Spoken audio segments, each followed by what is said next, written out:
Olá, amigos. Este é mais um DBO Destaca.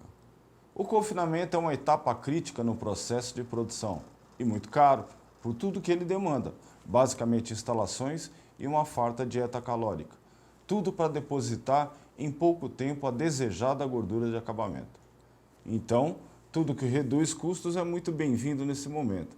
E é exatamente o que os conceitos de bem-estar animal prometem.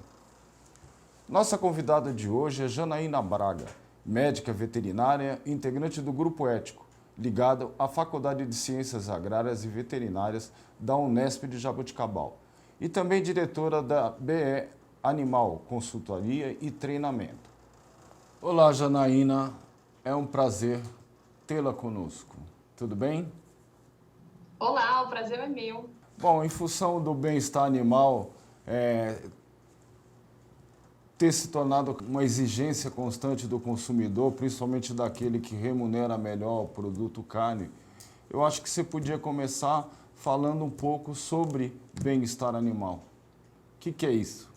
Bem-estar animal é o estado de um indivíduo em função das tentativas de se adaptar ao ambiente. Em outras palavras, para a gente ser mais direto, quanto mais difícil for para o animal se adaptar àquele ambiente que a gente oferece para ele, pior vai ser o seu grau de bem-estar. E o inverso também é verdadeiro. Quanto mais fácil for para ele se adaptar àquela realidade, àquela situação onde ele está sendo colocado para viver, né, melhor será o seu grau de bem-estar. Então, isso define de forma muito operacional, prática, né, se aquele animal está bem ou não está bem. Isso é a definição operacional de bem-estar animal. Toda vez que surge uma coisa nova, uma exigência nova dentro da pecuária, a primeira coisa que o pecuarista pensa, vão aumentar os meus custos?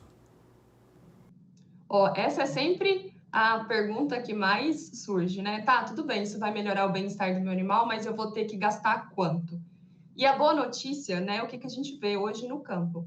A maioria das estratégias de manejo e de bem-estar animal, elas são fáceis de serem implementadas, na grande maioria delas não existe um custo extra, muito pelo contrário, você vai ter uma redução nos seus prejuízos. Né? E dentro dessas ações, a gente pode trazer aqui, pensando no confinamento, né? Se eu reduzo o tamanho do meu lote, se eu aumento o espaço disponível por animal, se eu faço o processo de familiarizar ele com o grupo antes, se eu deixo ele descansar, tudo isso é mais uma mudança de atitude dentro do meu sistema, né? Óbvio que eu vou precisar de planejamento, mas na grande maioria das vezes eu não vou ter um custo extra e, como consequência, eu vou ter um aumento de produtividade, vou ter uma redução do número de animais doentes, né, de número de animais que refugam coxo, número de animais que vão apresentar um ganho de peso abaixo do esperado. Então, no final das contas, né,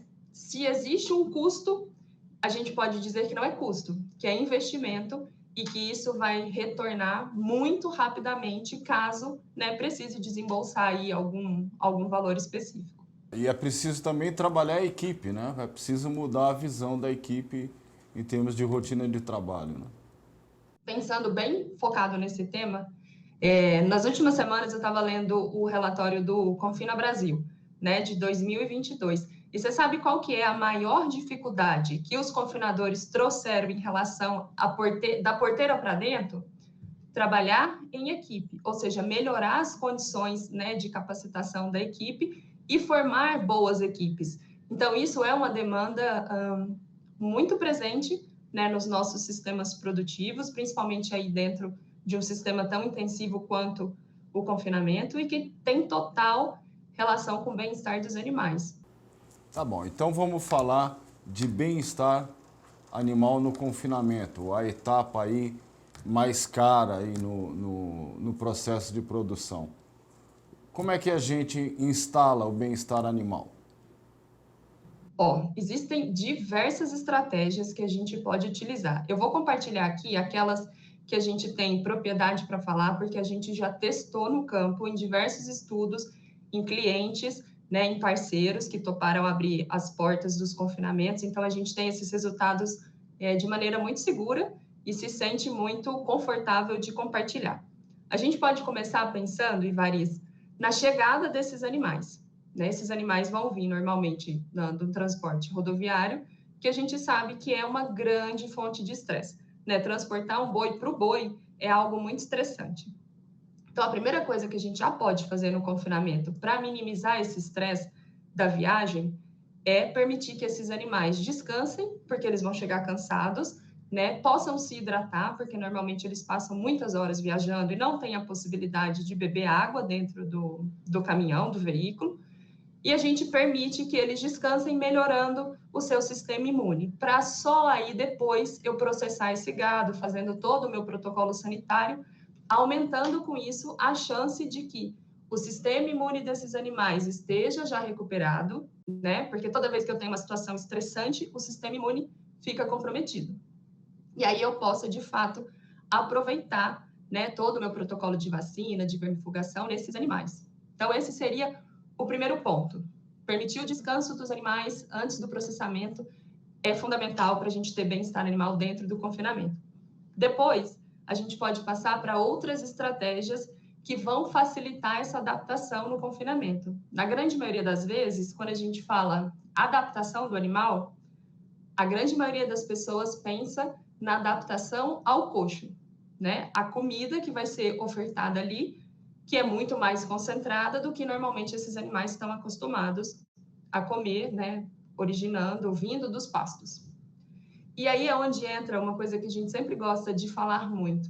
O animal precisa ser adaptado a todo aquele ambiente, né? O ambiente além da condição física, além da condição psicológica e além também da condição nutricional. Então, você tem um ambiente ali no confinamento que é muito diferente dos ambientes de pastagem, onde esses animais estão preparados, né, evolutivamente prontos para viverem ali, e a gente vai trazer eles para um sistema onde a gente precisa sim facilitar essa adaptação, além da adaptação nutricional. E aí onde entra os processos que a gente tem estudado há bastante tempo, que a gente chama de familiarizar o animal. Então, eu posso, né, fazer esse processo do animal conhecer seus companheiros de grupo, conhecer o barulho do maquinário, né, conhecer a movimentação das pessoas, fazendo esse processo num pasto, né, para que esse animal se adapte a todos esses fatores e não somente ao coxo. O coxo também vai estar lá, né? Você pode usar uma suplementação ou a própria dieta de adaptação, mas a gente tem o movimento do maquinário, a gente tem, né, outros processos ali, inclusive facilitando o estabelecimento da hierarquia de dominância, que é outra fonte de estresse, se a gente for pensar aí depois do transporte que eu trouxe como primeiro ponto. Então, esse seria o segundo.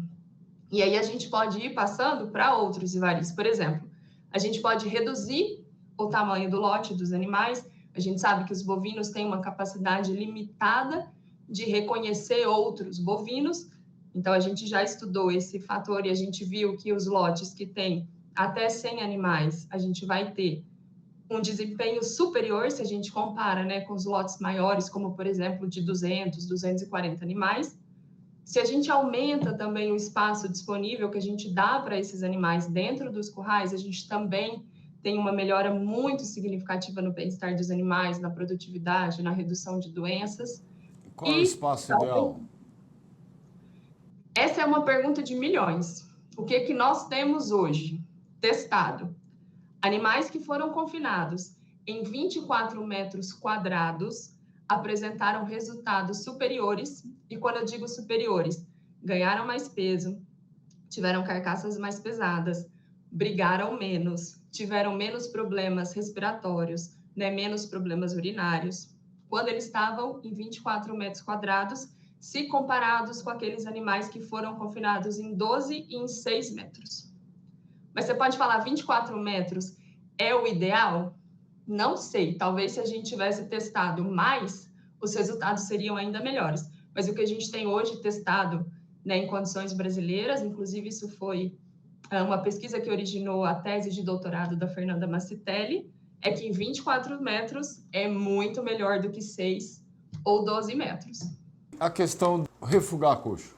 Esses fatores que facilitam a adaptação, sombra, maior espaço disponível, menor número de animais no lote, familiarização prévia, né, recepção com descanso, em todos eles a gente tem redução do número de refugos de coxo. Por quê? De coxo entre aspas, né? Porque muitas vezes o animal também refuga outras coisas que estão no ambiente além do coxo. Sempre teve uma redução. Vamos pegar aqui o estudo da familiarização, para a gente ser bem específico. Na fazenda onde esse estudo foi realizado, no Aras Itapajé, localizado aqui em Rondonópolis, né, o seu Hélio, que é o gerente do confinamento, traz um dado muito interessante, que é de muita importância para os pecuaristas. Né, quando ele fez essa familiarização, isso no período do estudo, quando a gente estava fazendo as avaliações lá.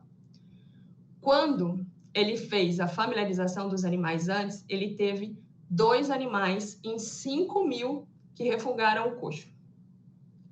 Depois, no outro momento, no ciclo seguinte, ele junto com o pecuarista, né, o produtor, o proprietário, eles acabaram atrasando a decisão de confinar os animais, levaram 60 dias aí no processo dessa decisão, e quando decidiram fechar o gado, ele não tinha mais esse tempo disponível, né, para fazer esse processo de familiarizar, ou seja, de adaptar o animal. E aí, olha que curioso, ele saiu, né, dessa porcentagem super baixa, que era 0,04%, se eu não me engano, de refúgio de coxo, para uma condição onde ele teve 12 refugos de coxo num total de 900 animais. Né, isso aí dá mais de 1%. Então, tem um aumento de quase 30 vezes, ou mais de 30 vezes, né, a ocorrência de refúgio de coxo, quando ele não conseguiu atender essa premissa de adaptar os animais, minimizando o estresse. Então, sempre que a gente reduz o estresse, a gente facilita a adaptação e a gente reduz o refúgio, porque o refúgio é um animal que está nos dizendo: eu não consigo viver nessa condição, né? Eu preciso ser retirado daqui, voltar para um pasto ou ir para um piquete de enfermaria, receber medicamento, para depois a gente tentar voltar ele, mas o refúgio quase que traz na testa, dizendo: não consigo me adaptar. E sempre que a gente faz essa adaptação, esse número cai assim drasticamente. E coisas como o dimensionamento de coxo no confinamento e a oferta de água? São 2 coisas extremamente importantes se a gente pensa aí no domínio da nutrição, que faz parte do bem-estar animal. Então, atender o espaçamento de coxo é premissa fundamental, e ter água de qualidade também, né? Boi que não bebe água limpa ou água de boa qualidade não come. E se a gente também tiver uma situação onde o espaço por animal é muito pequeno e é necessário ter uma competição para que esses animais cheguem no coxo, você vai ter mais problemas de animais que vão ter um desempenho inferior, né? E aí, normalmente, o que a gente vai ver desses animais? São sempre os animais submissos, né? Em contrapartida, os dominantes, que são aqueles animais que têm preferência por acesso, vai chegar ao coxo. Nessa condição, o que a gente tem na prática, Varias? Pensa que os animais vão se organizar com essa hierarquia de dominância. Alguns vão ser os dominantes, outros os submissos. O que os dominantes são, em palavras diretas? Eles são aqueles que têm preferência pelo recurso. Se o recurso de acessar o coxo, né, se o espaço de coxo é limitado, os meus animais dominantes daquele lote vão ter preferência no acesso em comparação àqueles submissos, que podem não chegar no coxo por conta dessa condição. Né? A não ser que você tenha tratos, um esquema de tratos diferenciado ao longo do dia, mas ainda assim é importante que a gente ofereça recurso, né? Coxo, espaço de coxo, espaço de bebedouro, espaço seco para os animais deitarem, espaço sombreado, que seja suficiente para que todos possam acessar ao mesmo tempo aquele recurso, evitando brigas e aí uma queda na produtividade bem significativa. Na prática, qual que é esse espaço de coxo? 40 centímetros, 50 centímetros? O que a gente tem trabalhado aí, no mínimo 35 centímetros por animal. Tem trazido bons resultados. Então, eu queria que você falasse já, o sombreamento muitas vezes você tem que investir, né? Se vai ser árvore, se vai ser um sombrite. Qual a Sim. importância do sombreamento aí? Pensa na condição do nosso país, né? Quente, muito quente, principalmente aqui onde eu estou, região centro-oeste, região de Rondonópolis, quente e seco, né? Numa determinada época do ano aqui, a gente vai ter umidade relativa de 10, 11%. O que nós obtivemos de resultado nos estudos? Já fizemos mais de um, e todos eles nos entregaram entre 80 gramas a mais por dia até 120 gramas a mais por dia. Né? Óbvio que existe um custo para a instalação desse sombreamento, dependendo do tipo da tela que você usa, dependendo da região onde você está, do material, enfim. Mas em todos esses estudos, a gente conseguiu com que o payback da instalação da sombra fosse pagada em 1 ou 2 ciclos. Né? Então, quando a gente falou lá no começo que algumas estratégias podem, sim, necessitar de um desembolso, mas esse desembolso, né, o payback desse investimento, ele é muito rápido, porque os animais vão ganhar mais peso, né? Não é só peso vivo, mas esse peso que é revertido também em peso de carcaça, né, que é a moeda que o produtor vai receber no final, e isso aumenta, né, o valor que está entrando, então você consegue pagar esse investimento muito rapidamente quando você oferece um ambiente de conforto térmico para os animais. Não é nem um pouco de exagero, Janaína, a gente falar que o bem-estar animal ele reduz o tempo de permanência no confinamento. Não é nenhum exagero, é uma realidade, né? Se você for pensar nesse estudo específico da familiarização, os animais que a gente familiarizou primeiro no pasto, eles saíram 15 dias antes. Eles atingiram o peso de abate 15 dias antes, em comparação com aqueles que não foram familiarizados, né? Porque eles já estavam comendo no coxo antes de entrar. Isso rendeu 0,6, né, arrobas aí limpas, né, que entrou a mais no bolso do produtor. Não é exagero nenhum mesmo. Você teria algumas considerações em relação a alguma coisa que a gente deixou de falar? E, Varis, eu queria trazer um ponto aqui que eu acho fundamental dentro da dinâmica do confinamento. A gente fala muito de bem-estar animal, né? No começo a gente começou falando aqui que é a condição de um indivíduo, ou seja, existe uma variação entre os animais, ou seja, a capacidade de se adaptar, ela pode ser diferente entre os animais, e é exatamente aí onde entra um ponto muito importante. A equipe que faz monitoramento desses animais, seja do comportamento, da saúde, do score de fezes, né, de todas as outras etapas de monitoramento, precisa ser muito bem treinada para agir assim que o primeiro sinal de que algo não está bem surgiu. Dessa maneira, quando a gente treina bem a equipe e tem uma equipe muito capacitada, eu consigo minimizar qualquer problema que surja em decorrência, né, de N situações que podem acontecer no confinamento. Então, implementar as boas práticas é fundamental, eu acho que é um caminho sem volta, mas ter uma equipe muito bem treinada e que tem, inclusive, o seu bem-estar também garantido, pode fazer uma grande diferença no resultado final.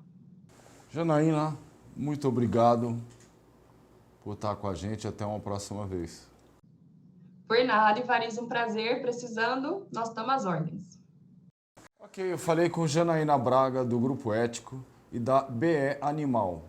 Muito obrigado e até o próximo DBO Destaca.